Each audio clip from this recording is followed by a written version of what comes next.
미국에 한 아이가 있었습니다. 이제 그 부모가 그 아이와 함께 구두 가게를 가서 구두를 하나 사주려고 하는데 구두방 주인이 아이에게 묻습니다. 너는 어떤 구두를 신길 원하느냐? 거기에 보니까 앞 모양이 둥근 게 있었고 하나는 네모난 게 있었습니다. 근데 아이가 이것저것 쳐다는 보는데 결정을 못합니다. 그래서 그 구두방 주인이 그럽니다. 오늘 결정 못하겠으면 한번 생각해보고 다음에 다시 와서 결정해라. 며칠 후에 다시 왔습니다. 근데 그날도 역시 뭐 이것저것 보면서 별 진전이 없어요. 그것을 보고서 구두가게 주인이 그럽니다. 내가 이제 알았다고. 네가 무엇을 원하는지 내가 이제 정말 알았다. 이제 다음에 너 오게 되어지면 내가 네 마음에 꼭 맞는 구두를 만들어 놓을 거라고. 이제 며칠 후 약속을 해놓고 부모와 함께 이제 구두를 찾으러 갔습니다. 이제 가게 주인이 이 아이를 위해서 만들어 놨다고 구두를 내어놓는데 한쪽은 둥근 쪽, 한쪽은 네모진 쪽, 완전 짝짝이 구두를 내놓는 거예요. 그래서 아니 이게 웬 거냐고, 웬 짝짝이 구두를 신으라 하냐고. 그러니까 이것도 저것도 결정하지 못하면 어쩌겠느냐, 이 짝짝이 구두가 너한테 딱 맞는 것 아니겠느냐. 이 아이가 그때부터 마음에 결심을 했습니다. 결정을 못하면 이렇게 짝짝이 구두를 신는 거구나. 그러면서 그 뒤에 무슨 중요한 일이 있을 때는 아주 과감하게 결단을 하고 그 일만 바라보고서 나아갔다고 하는 것입니다. 그 사람이 바로 미국의 제40대 레이건 대통령이었습니다. 여러분, 우리가 믿음 생활을 하면서도 종종 무엇인가 분명하게 선택을 해야 될 때가 있습니다. 우리가 선택을 해야 되는 대부분은 물질과 관계가 되어 있습니다. 세상적인 부와 명예와 관계가 되어 있습니다. 그래서 우리가 믿음을 가지고 사는 사람으로서 과연 이것을 어떻게 선택하는 것이 바른 선택일 것인가? 세상 사람들은 물론 그저 쉽고 빠르고 많이 취할 수 있는 것을 선택합니다. 그러나 우리는 꼭 그렇게만 선택할 수 있는 사람들이 아닙니다. 내가 지금 선택하고자 하는 이것을 하나님께서 과연 기뻐하실 것인지, 하나님께서 과연 원하시는 것인지를 우리는 고민하지 않을 수가 없는 겁니다. 오늘 말씀에 보면은 믿음의 사람 아브라함도 그러한 심각한 고민을 해야 될 때가 있었습니다. 오늘 말씀 1절 2절에 보면은 그 일 후에 하나님이 아브라함을 시험하시려고 그를 부르시되 아브라함 하시니 그가 이르되 내가 여기 있나이다. 여호와께서 이르시되 내 아들 내 사랑하는 독자 이삭을 데리고 모리아 땅으로 가서 내가 내게 일러준 한 산 거기서 그를 번제로 드리라. 하나님께서 아브라함에게 말씀하시는 겁니다. 내 아들 내 사랑하는 독자 이삭을 내가 지시한 땅으로 데리고 가서 그를 번제로 드리라. 사랑하는 아들을 하나님께서 지시한 산에서 번제로 드리라고 하는 것입니다. 당시에는 간혹 하나님께 번제를 드리는 일들이 있었습니다. 그때는 송아지나 양염소 혹은 비둘기를 잡아서 배를 가르고 그 내장과 함께 번제단 위에서 전체를 다 태워서 드리는 제사입니다. 아브라함도 아마 지금까지 여러 차례 이러한 번제를 드렸을 것입니다. 그런데 이번에는 하나님께서 말씀하시는데 다른 어떤 짐승이 아닙니다. 바로 그 사랑하는 아들 독자 이삭을 번제로 드리라고 하는 겁니다.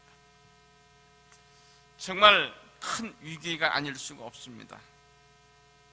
어떻게 사랑하는 아들을 번제로 드리겠습니까? 그렇다고 해서 나는 할 수 없다라고 간단하게 거부할 수 있는 상황도 아닙니다. 참으로 이러지도 저러지도 참으로 난처한 상황이 벌어진 것입니다. 아브라함에게 있어서 이 아들 이삭은 자신의 목숨보다도 훨씬 더 소중한 아들이었습니다. 생각해 보십시오. 아브라함이 75세가 되었을 때 하나님께서 아브라함을 부르셨습니다. 창세기 12장 1절 2절 보면 여호와께서 아브라함에게 이르시되 너는 너의 고향과 친척과 아버지의 집을 떠나 내가 내게 보여줄 땅으로 가라. 내가 너로 큰 민족을 이루고 내게 복을 주어 내 이름을 창대하게 하리니 너는 복이 될지라. 하나님께서 아브라함을 75세 됐을 때 부르면서 하신 말씀이에요. 아브라함은 하나님의 부르심에 즉각 순종을 합니다. 아마 아브라함이 하나님의 부르심에 순종할 수 있었던 가장 큰 메리트는 너로 인해서 큰 민족을 이루게 하겠다고 하는 것입니다. 75세가 되었을 때까지 자식 하나 없었던 아브라함을 향해서 하나님께서 큰 민족을 이루게 하시겠다고 하는 것은 앞으로 아브라함에게도 자식을 주겠다고 하는 그런 약속이었습니다. 그 하나님의 말씀에 조금도 주저함 없이 떠난 겁니다. 75년 동안 살고 있던 정든 고향, 친척, 친구 모든 것을 다 버려두고 하나님 말씀을 따라 떠난 겁니다.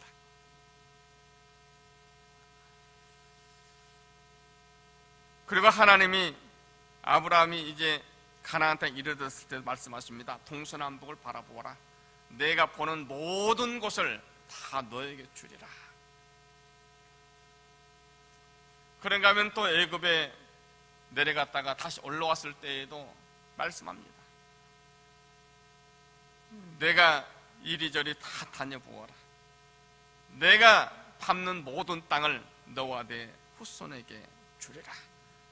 계속해서 아브라함에게 자손을 주시겠다고, 이 땅을 너희 후손에게 주시겠다고 말씀하는 것입니다. 뿐만 아니고 창세기 15장에 보면 한밤중에 아브라함을 부르시더니 아브라함아 하늘에 있는 무별들을 세어보라. 아브라함이 하나 둘 셋 넷 열 백 천 만 십만 백만 셀 수가 없잖아요. 그러면서 말씀하십니다. 네 자손이 바로 이와 같으리라.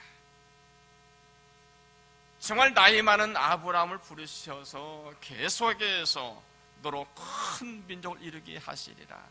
너와 네 자손에게 이 땅을 주리라. 그러길 자그만치 25년이 되었습니다. 아브라함의 나이 100세가 되었을 때 드디어 하나님 말씀하신 그 자손을 주신 거예요. 사라의 나이가 99세였습니다. 정말 천신만고 끝에 얻은 아들이었습니다. 얼마나 귀하겠습니까? 보기만 해도 다를까 봐서 바람이 불면 넘어질까 봐 노심초사하면서 길렀을 것입니다. 그 아들을 바라볼 때마다 신기했을 것입니다. 우리에게도 아이가 생기다. 내 나이가 얼마인데 어떻게 아이를 낳을 수 있을까? 저절로 보기만 해도 생각만 해도 웃음이 나오는 거예요. 여러분, 이삭이라고 하는 그 이름 자체가 웃는다라고 하는 뜻이 있잖아요. 웃음이라고 하는 뜻이 있습니다. 저절로 웃음을 가져다 주는 바로 그 아들이었습니다. 이삭 그 자체로만 해도 아브라함과 사라에게는 말로 닿을 수 없는 즐거움, 바로 그 자체였습니다. 그런데 하나님께서 바로 그 아들 이삭을 번제로 두리라고 하는 것입니다. 마른 하늘에 날벼락이 따로 없습니다. 차라리 아브라함대로 네 생명을 바치라면 그게 훨씬 더 쉬웠을 것입니다.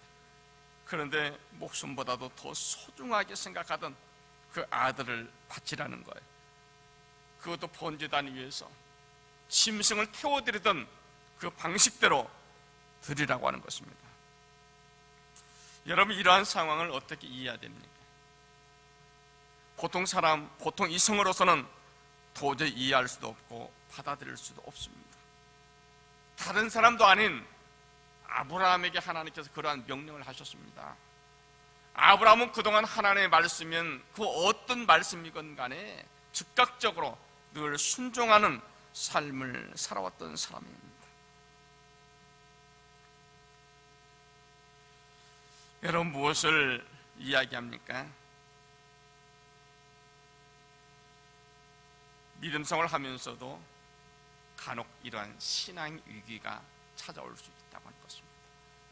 나는 신실하게 하나님의 말씀을 따라서 하나님께서 원하시는 온전한 삶을 살아왔다고 생각하는데도 종종 믿음의 위기가 오기도 하는 것입니다. 아브라함에게 바로 이러한 신앙 위기가 있었던 것처럼 오늘 살아가는 우리에게도 언제든지 이러한 신앙의 위기는 닥칠 수 있다고 하는 것입니다. 그러할 때 우리는 과연 어떻게 해야 합니까? 오늘 말씀 3절에 보면은 아브라함이 아침에 일찍이 일어나 나귀 안장을 지우고 두 종과 그의 아들 이삭을 데리고 번제 쓸 나무를 쪼개가지고 하나님 자기에게 일러주신 곳으로 가더니 말씀했습니다. 아브라함은 하나님께서 말씀하신 그대로 순종한 겁니다. 도저히 인간적으로 받아들일 수 없는 그런 상황이었음에도 불구하고 하나님 말씀하시니까 따르는 것입니다. 그래서 아침에 일찍 일어나서 두 종과 함께 나귀 안장을 지우고 번제에 쓸 나무를 쪼개가지고 아들 이삭을 데리고 길을 떠나는 것입니다. 믿음을 산다고 하는 것이 바로 이것입니다. 믿음의 위기가 왔다고 생각할 때 무엇인가 믿음의 결단을 해야 된다고 생각이 들 때에는 하나님께서 말씀하시는 것을 따라서 결단하는 것입니다. 내 생각이나 내 방법이 아닙니다. 하나님께서 말씀하심을 따라서 하나님께서 원하는 방법으로 결정하는 겁니다. 이것이 바로 믿음을 가지고 세상을 살아가는 저와 여러분들의 삶의 모습인 것입니다. 오늘 말씀은 이것을 우리에게 분명하게 보여주고 있습니다. 여러분, 지금 내가 무언가를 중요한 결정을 해야 될 때라고 생각하십니까? 하나님께서 말씀하시는 것을 들어보시기 바랍니다. 하나님께서 분명히 말씀해 주실 것입니다. 아무리 기도하면서 오랫동안 기다려도 하나님께서 말씀해 주시지 않는다라고 생각하십니까? 여러분, 제게 말씀해 주세요. 제가 여러분들이 정말 하나님의 말씀을 들었을 수 있도록 도와드리겠습니다. 하나님의 말씀을 들으셔야 됩니다. 그리고 하나님 말씀대로 순종하는 것입니다. 아브라함이 바로 그렇게 했던 것처럼 믿음을 가지고 살아가는 저와 여러분 역시도 믿음의 선택을 할 줄 아는 것입니다. 아브라함은 드디어 하나님 말씀하시던 그 산에 거의 다 도착을 했습니다. 그래서 두 종들에게 너희는 여기 잠시 기다리라. 내가 내 아이와 함께 산에 올라가서 하나님께 예배하고 돌아오리라. 그러면서 번제에 쓸 나무를 이삭의 어깨 위에 지우고 자신은 칼과 불을 들고 산으로 올라갑니다. 그런데 올라가는 도중에 이삭이 묻습니다. 7절 말씀에 이삭이 그 아버지 아브라함에게 말하 이르되 내 아버지 하니 그가 이르되 내 아들아 내가 여기 있노라. 이삭이 이르되 불과 나무는 있거니와 번제할 어린 양은 어디 있나이까. 불과 나무는 있는데 번제할 그 어린 양은 어디 있습니까?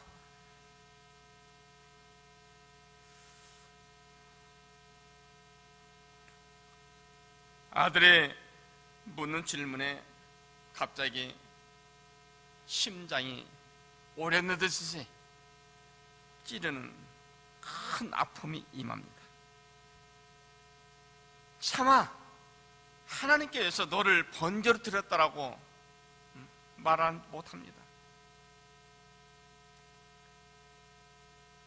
그래서 태연하게 8절 말씀에 아브라함이 이르되 내 아들아 본절 어린 양은 하나님이 자기를 위하여 친히 준비하시리라. 아브라함으로서는 그저 자신이 할 수 있는 대답을 하는 것입니다. 번제할 양은 하나님께서 자신을 위해서 친히 준비하신다. 근데 13절 말씀에 보니까요, 정말 하나님께서 아브라함이 고백한 그대로 번제할 그 어린 양을 준비해 놓은 것을 우리는 보게 되어집니다.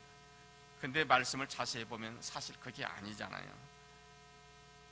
산에 올라가서 제단을 세우고 이제 번제단을 쌓고 이 나무를 버려놓고 이삭을 결박해 해서 그 번제단 위에 있게 합니다. 칼을 빼어들고 이삭을 잡으려는 그 순간 갑자기 아브라함아! 아브라함아! 하나님의 천사가 부릅니다. 내가 여기 있습니다. 그 아이에게 손을 대지 말라. 그에게 아무것도 하지 말라. 내가 내 아들 독자라도 아끼지 아니하였으므로 내가 이제야 하나님을 경외하는 줄 아노라. 이삭을 칼로 내려치려는 그 순간 하나님께서 급히 나타나셔서 그 일을 못하게 막는 겁니다. 그러면서 말씀합니다.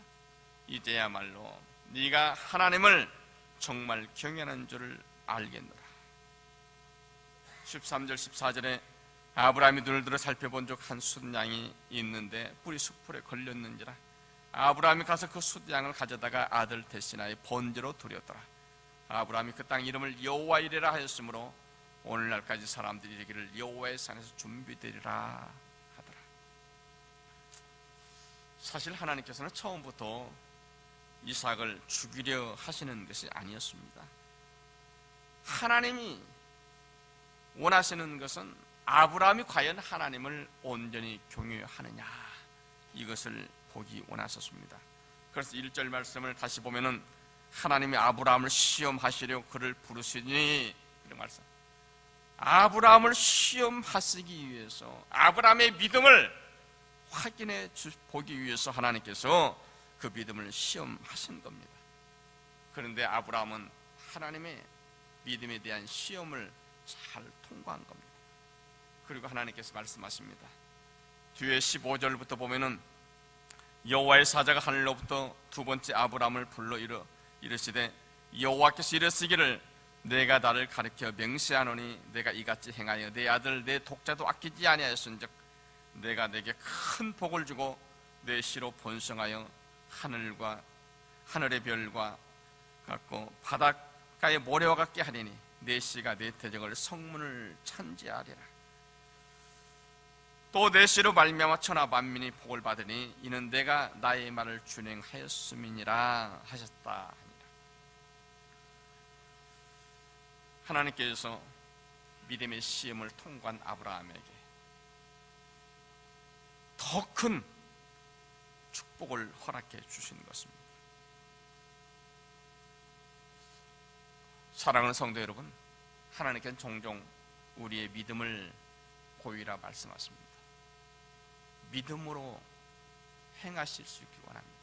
우리가 믿음으로 행할 때 하나님께서 우리를 위해서 예비하신 또 다른 존귀한 은혜가 있다고 하는 것을 분명하게 보여주고 계십니다. 믿음으로 행하고 믿음으로 결단하고 믿음으로 순종할 때 세상이 감당할 수 없는 그 큰 역사를 이루게 하시겠다 말씀하십니다. 주의 은혜가 오늘 예비한 우리 모두에게 가득히 임할 수 있기를 원합니다. 기도하십니다.